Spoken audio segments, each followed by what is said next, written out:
আসসালামু আলাইকুম। আজকে আমি আলু দিয়ে ভীষণ মজা করে চপ বানিয়ে দেখাবো। আমরা অনেক রকম চপই খেয়েছি, কিন্তু এই রকম করে বানালে খেতে হবে দারুণ মজার। আশা করছি ভালো লাগবে। ভালো লাগলে লাইক, কমেন্ট, শেয়ার করে দেবেন। তাহলে চলুন রেসিপি শুরু করি। প্রথমে চুলায় প্যান বসে দিয়েছি আর দিয়ে দিচ্ছি তেল পরিমাণ মতো। তেল গরম হয়ে আসলে দিয়ে দিচ্ছি আস্ত জিরা 1 চামচ। জিরা দিয়ে আমি নেড়েচেড়ে দিয়ে দিচ্ছি পেঁয়াজ কুচি। এখানে আমি হাফ কাপ পেঁয়াজ কুচি দিয়ে নেড়েচেড়ে ব্রাউন কালার করে ভেজে নেব। তারপরে 2টা কাঁচামরিচ একদম কুচি করে দিয়ে দিচ্ছি।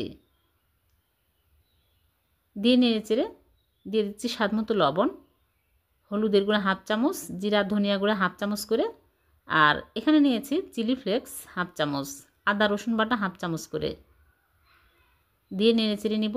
এখানে পানি দেওয়ার প্রয়োজন নাই। তারপরে মুরগির মাংস 1 কাপ ব্লেন্ডারে ব্লেন্ড করে দিয়ে দিলাম,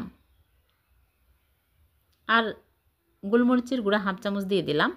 দিয়ে আমি নেড়েচেড়ে ঢেকে রাখবো 5 মিনিট। 5 মিনিট পর আমি দিয়ে দিচ্ছি আলু। এখানে 2টা আলু সিদ্ধ করে ম্যাশ করে দিয়ে দিলাম। দিয়ে নেড়েচেড়ে কিছুক্ষণ রান্না করে নেব। তারপরে ধনিয়া পাতা কুচি হাফ কাপ দিয়ে দিচ্ছি। দিয়ে নেড়েচেড়ে চুলা থেকে নামিয়ে নেব। হয়ে গেছে, এখন আমি চুলা থেকে নামিয়ে নিচ্ছি। নামিয়ে এক সাইডে রেখে দিব ঠান্ডা হওয়ার জন্য। আর এদিকে একটা বাটিতে নিয়ে নিচ্ছি বেসন 1 কাপ, আর দিয়ে দিচ্ছি স্বাদমতো লবণ। আর এখানে নিয়েছি হলুদের গুঁড়া সামান্য, মরিচের গুঁড়া হাফ চামচ, জিরা ধনিয়া গুঁড়া হাফ চামচ করে, আদা রসুনের গুঁড়া হাফ চামচ করে। আদা রসুন বাটা দিলেও হবে। এখন ভালো করে মিক্স করে নেব। মেশানো হয়ে গেলে আমি নর্মাল পানি অল্প অল্প করে দিয়ে একটা ব্যাটার তৈরি করে নেব। স্মুথ করে ফেটিয়ে নিতে হবে যেন লাম্পস না থাকে।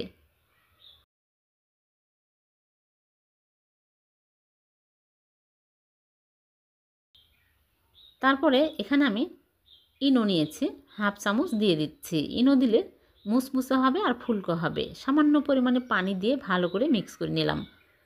এখন এক সাইডে রেখে দিয়ে এরকম করে এক সাইডে রেখে দিলাম। ডোটা ঠান্ডা হয়ে গেছে। এখন এরকম করে চপ বানিয়ে নিচ্ছি। সবগুলো বানিয়ে নেব।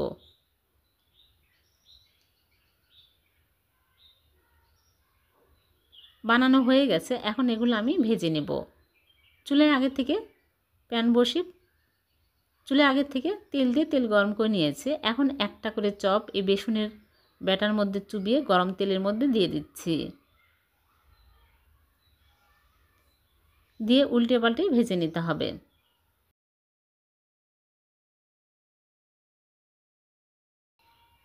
চুলার আঁচ মিডিয়াম আঁচে করে এখন আমি উল্টে পাল্টে ভেজে নেব।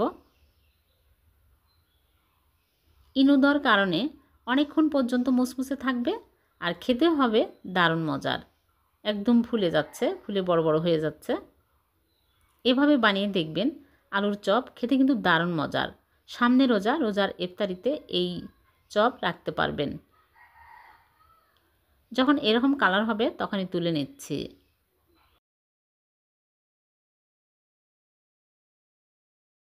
সবগুলো ভেজে তুলে নিলাম। সবগুলো ভেজে তুলে নিয়েছি। হয়ে গেল ভীষণ মজার আলুর চপ। এভাবে একবার হলেও বানিয়ে দেখবেন। এতটাই মজার হয়, মুসমুসে, মুখরোচক। একটা আমি ভেঙে দেখাচ্ছি। আমি টমেটো সস দিয়ে পরিবেশন করে নিয়েছি। ভিডিওটি ভালো লাগলে লাইক, কমেন্ট, শেয়ার করে দিবেন। আর এরকম সহজ নতুন নতুন রেসিপি পেতে চ্যানেলটিকে সাবস্ক্রাইব করে চ্যানেলের